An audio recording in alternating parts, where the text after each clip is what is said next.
Hello, thank you for joining me today. My name is Dr. Jan Polson, and I'm a doctor of traditional Chinese medicine. I'm also a practicing acupuncturist and medical herbalist. Today I'm going to talk a little bit about the gut microbiome. We know quite a bit now about the gut microbiome through research, but thousands of years ago, the ancient traditional Chinese medicine practitioners revered the gut as essential to the health of the whole body.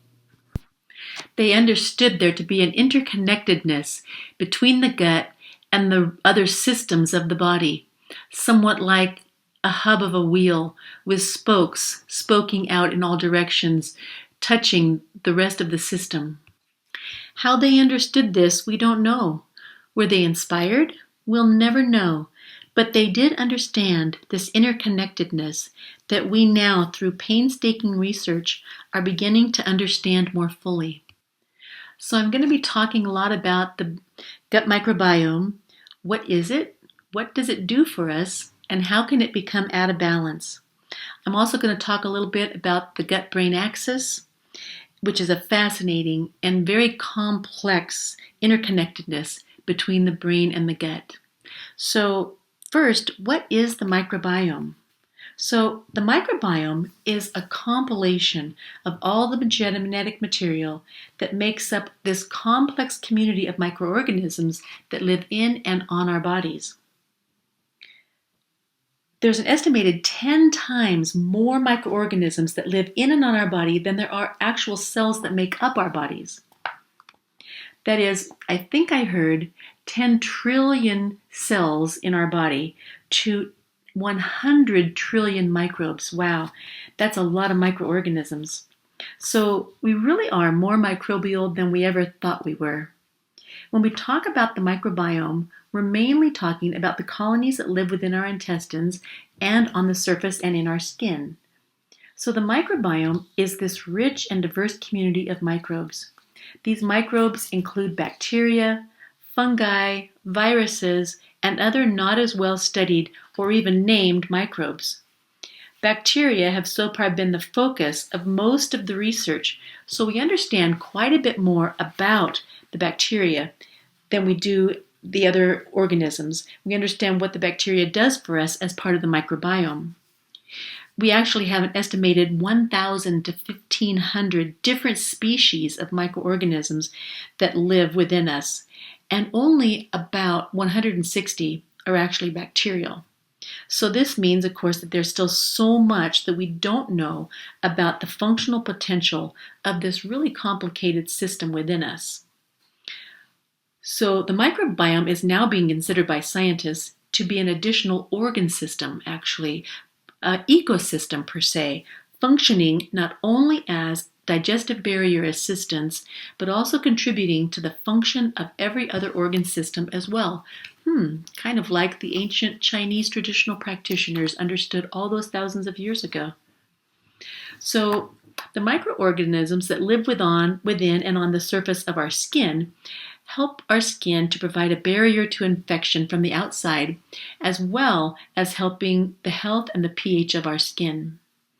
With this protective barrier that they provide, the microbiome detects infectious agents from the outside and directs the immune response to the site of interest. This means that the microbiome is in communication with our immune system.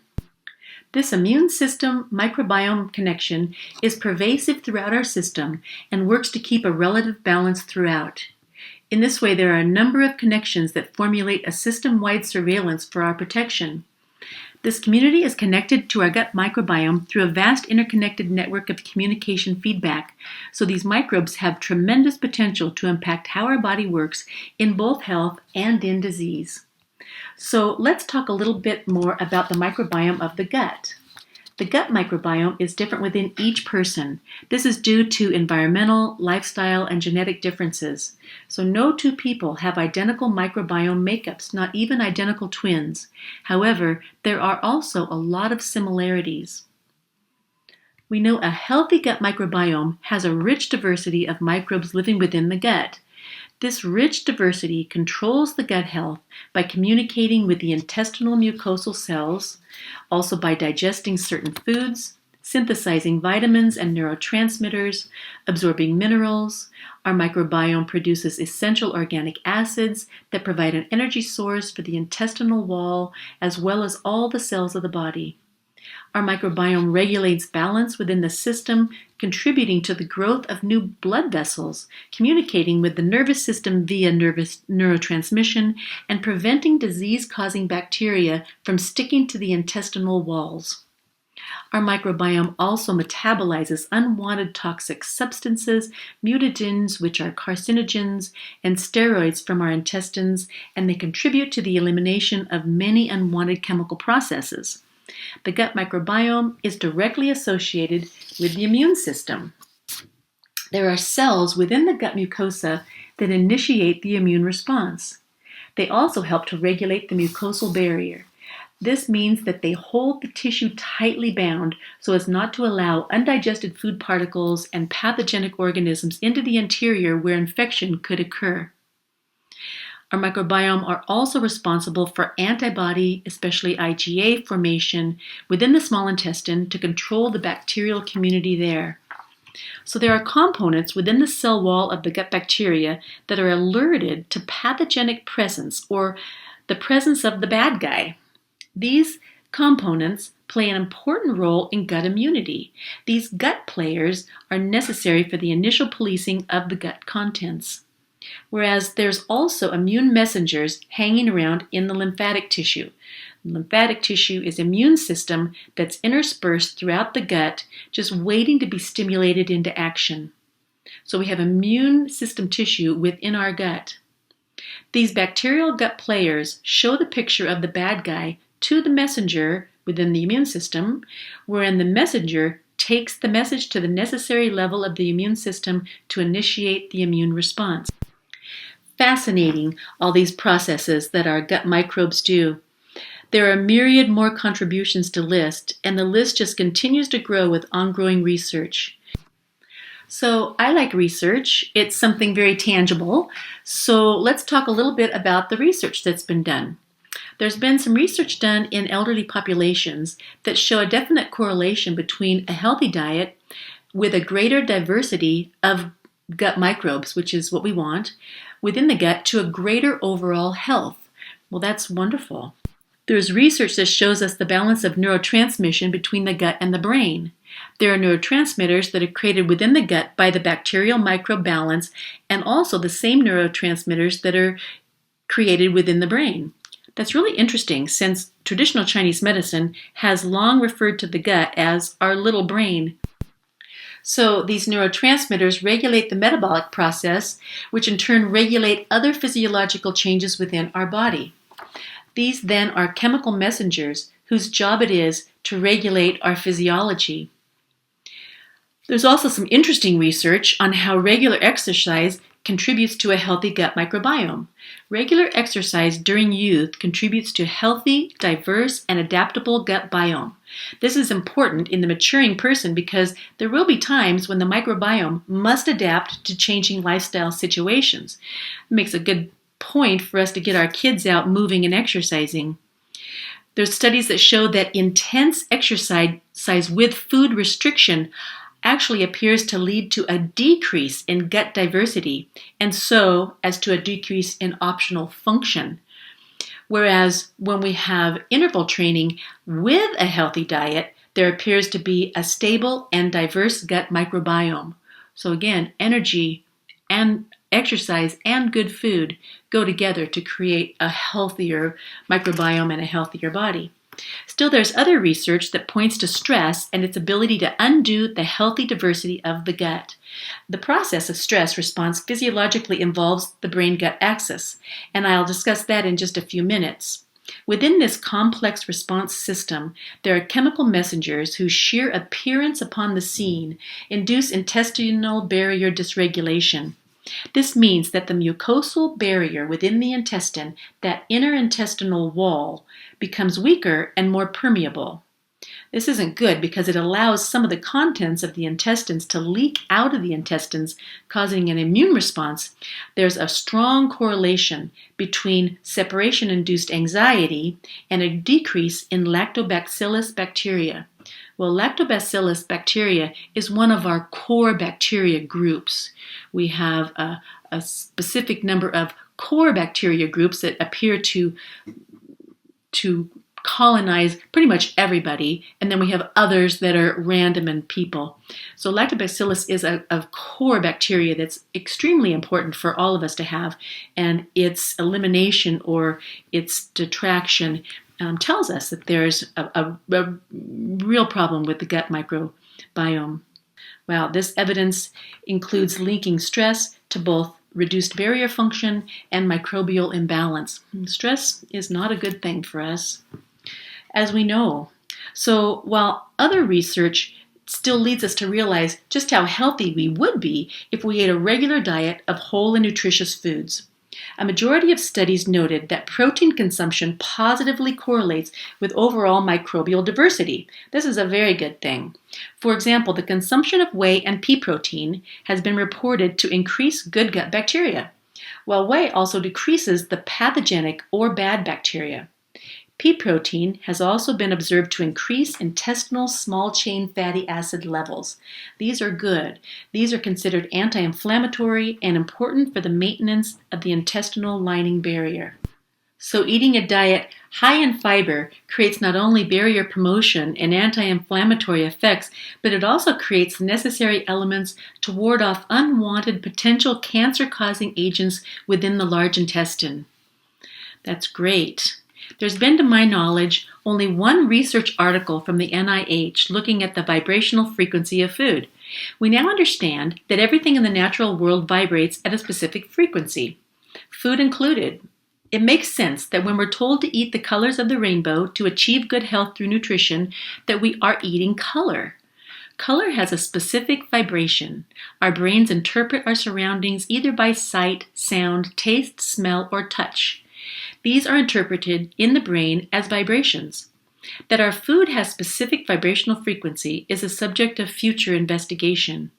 That there is even one study to date by a reputable research clearinghouse means that there is something to this idea of food having life-giving quality on a vibrational level. The more raw and unprocessed, the higher the vibrational frequency. When we consider that electricity is everywhere, even within our human bodies, then we can imagine that electricity is also within the plant world.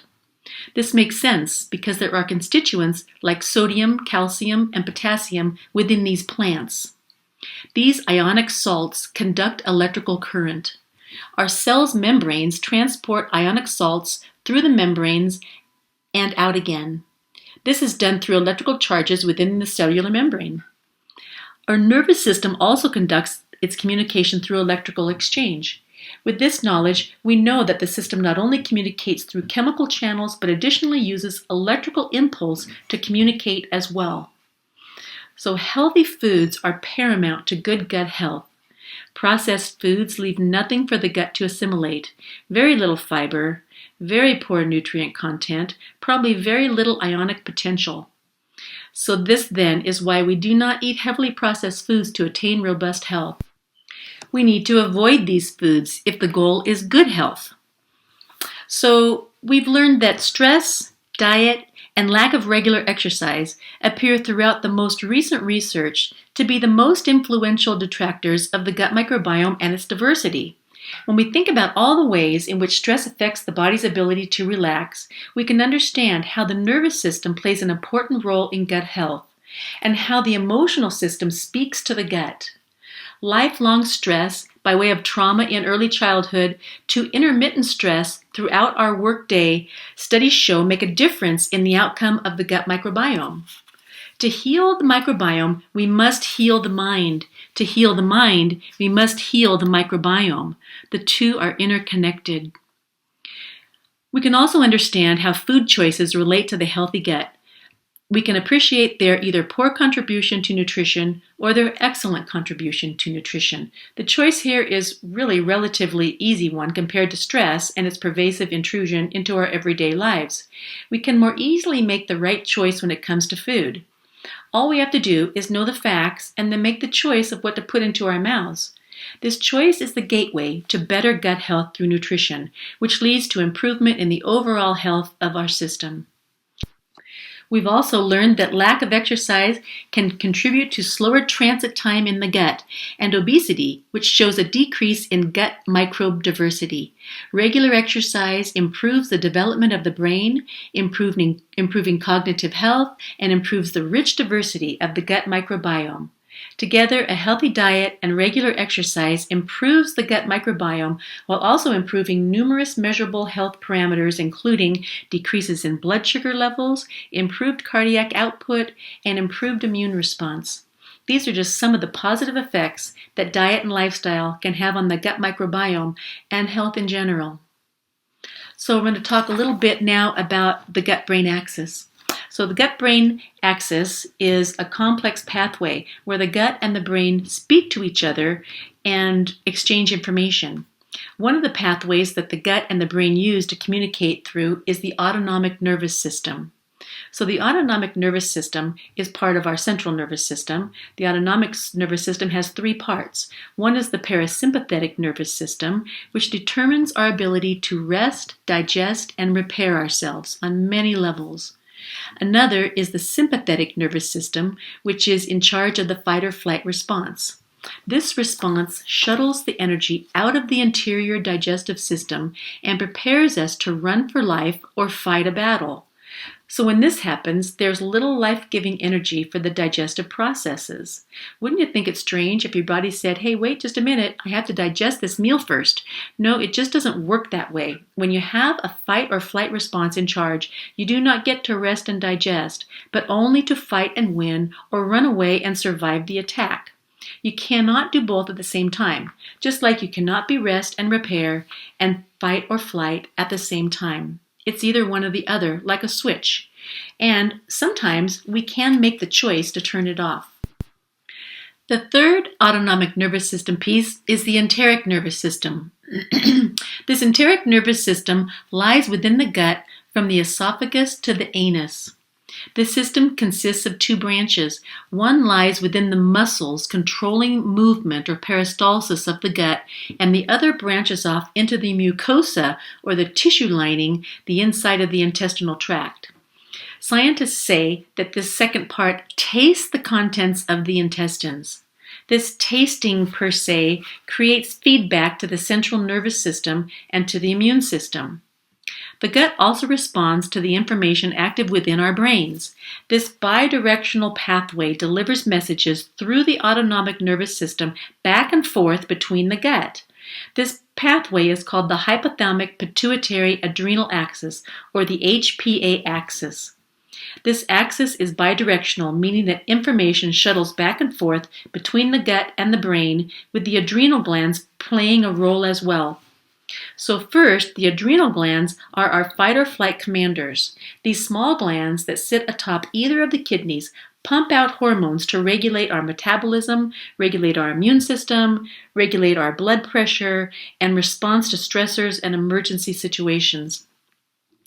These glands work hard every day to keep us in a state of balance. The hypothalamus is the brain's regulative gland. This gland controls all the major organs and glands in the body. When the hypothalamus receives a signal from the limbic region, this is the emotional center of the brain, it secretes a chemical messenger to the pituitary gland. The pituitary gland is the master gland for all the glands in the body. So this gland then secretes a specific hormone to the adrenal gland for its instructions on how to proceed. So the emotional system sends a message to the hypothalamus, which sends a message to the pituitary gland, which is the master gland that sends the message to the adrenal glands and tells it what to do. So the adrenal gland then secretes cortisol to stimulate the fight or flight directive. At the same time, the bidirectional aspect of the enteric nervous system is speaking with the muscle layers in the gut and the gut mucosa, affecting gut motility, immunity, permeability, and mucus secretion. So these are the target tissues that the brain is speaking to. So let's say that there's a crisis and the hypothalamus sends its message to the pituitary gland, who then instructs the adrenal gland as to what it needs to do. the adrenal glands then secrete their hormonal cocktail into the bloodstream to adequately address the transitory problem. The only problem is when the problem becomes no longer transitory. This then changes the equation significantly. When there's prolonged stress or a need to flee from something, even when it is only in our minds, then the changes made to the system become more permanent. This leads to changes within the gut microflora. The gut microflora affects brain development, function, and behavior through immune, neural, and hormonal pathways of the gut-brain axis. These changes have been demonstrated through animal research studies over and over again. With this knowledge, then we can understand how stress and even perceived stress can dysregulate our protective microbiome. These and other gut-brain influences are one of the reasons that we must understand how to care for our gut microbiome. In fact, richly diverse and stable gut microbiome is indispensable to the regulation and normal gut function that leads to successful signaling along the brain-gut axis and to the health of us. So let's talk a little now about the 4 keys to a healthy gut biome. So there's 4 keys to a healthy gut as directed by the National Institutes of Health and scientific studies throughout the world. They've been the same for a very long time and will not change no matter what new health fad, drug for weight loss, or dietary trick comes along. These 4 tips are the answer to lifelong health and wellness, and they will be for the remainder of time. So let's look now at what these 4 keys to a healthy gut are. First key is diet. Research shows, as we've learned, that eating a diet high in fiber and essential nutrients is key to weight loss, energy production, healthy elimination, productive brain functioning, detoxification, and more vitality for life. These outcomes happen because of the prebiotic food source that these high-fiber, highly nutritious foods are for our friendly gut heroes.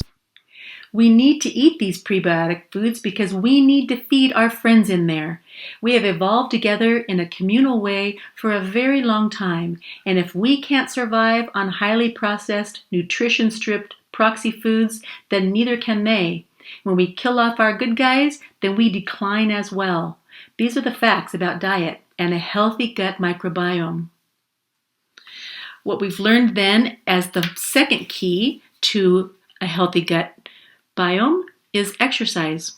We've already talked about the highlights of exercise research and the effects of exercise has on a healthy gut microbiome. When we exercise, we also encourage our bowels to move more, as well as encourage more effective detoxification pathways. These have little to do with gut microbiome, or do they?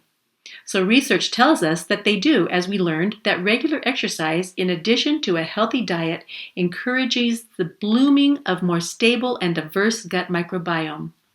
Exercise is able to enrich the microflora diversity, to stimulate the growth of bacteria which can regulate immunity and improve intestinal barrier functions.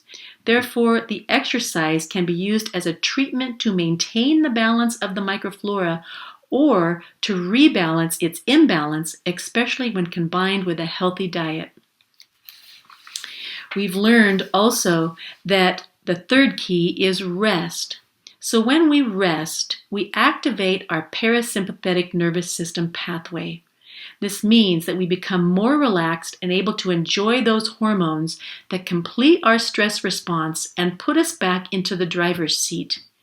This results in more rest, digest, and repair activation within the gut. And as we've seen, this also allows our gut microbiome to regulate. A regularly regulated gut microbiome leads to greater diversity and stability, which leads to greater optimal functioning within the gut.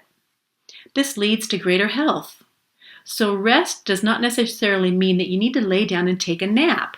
However, this is a very good thing for most of us. But it also can mean that you need to find enjoyable activities to occupy your time. Do you like to cook? Do you like to read? Do you like to tie flies? Whatever the case is for you, Liking what you're doing is key to stress relief, and stress relief is key to our hectic modern lifestyle. And no, screen time is not the same as engaging in an activity that brings you joy. So get off the computer, get your kids off the computer, and get into the present moment, creating quality time for yourself. The fourth key to a healthy gut is a healthy mental attitude. A healthy mental attitude means that you're able to lift yourself up when you have to. Sometimes this is difficult, but it's essential to your health. I encourage my patients to practice gratitude daily. Gratitude practice encourages neurotransmission that is reminiscent of happy times. I'm sure that the vast majority of us have something that we can remember that made us feel grateful, even just happy. When we remember and hold that feeling of intense thankfulness in our mind, we can change our brain chemistry. When we do this on a daily basis as a meditation to begin and end each day and every day, then we are able to, over time, change our outlook and at the same time begin to heal our gut microbiome. So our thoughts have significant power over our physiology. We've just seen this fact demonstrated with the HPA axis. Whatever comes through the limbic or emotional center of the brain affects the HPA axis performance. So that's all that is sometimes needed to turn your brain chemistry into a functional cocktail. When we are thankful, receptors within the brain turn on neuroreceptors and flood them with feel-good brain chemistry. When we're angry or upset, the opposite occurs. Sometimes we do have good reason to be upset. However, when the time is up, we need to remember that we are in control of our thoughts and emotions. So there's an old traditional Chinese medicine saying, and it goes like this. The wise man keeps his emotions in his back pocket until he really needs them. Then he takes them out and uses them, and then he puts them back. This is really wise concept that seems especially fitting for our trying modern world. So the research is bearing out that we truly are responsible for our own health and welfare, and that we have this microbiome that we are not even completely aware of that has been developing for thousands of years within our digestive systems. These friendly assistants account for the health that we desire and also the wellness that we aspire to. When we practice these 4 keys to a healthy gut, we encourage our inner defenses to blossom into the strong, healthy forces that they are intended to be. When we adjust our lifestyles into ones that procreate more of these friendly beings within us, then we can aspire to be healthy. When we do not promote their health and welfare, then we will not necessarily create health and wellness.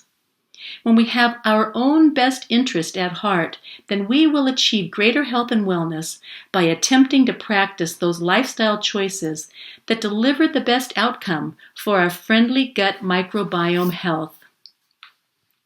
So thank you so much for joining me today, and I hope that I have shed some light on the subject of our amazing microbiome and how it functions as a whole with our brain to create health and disease.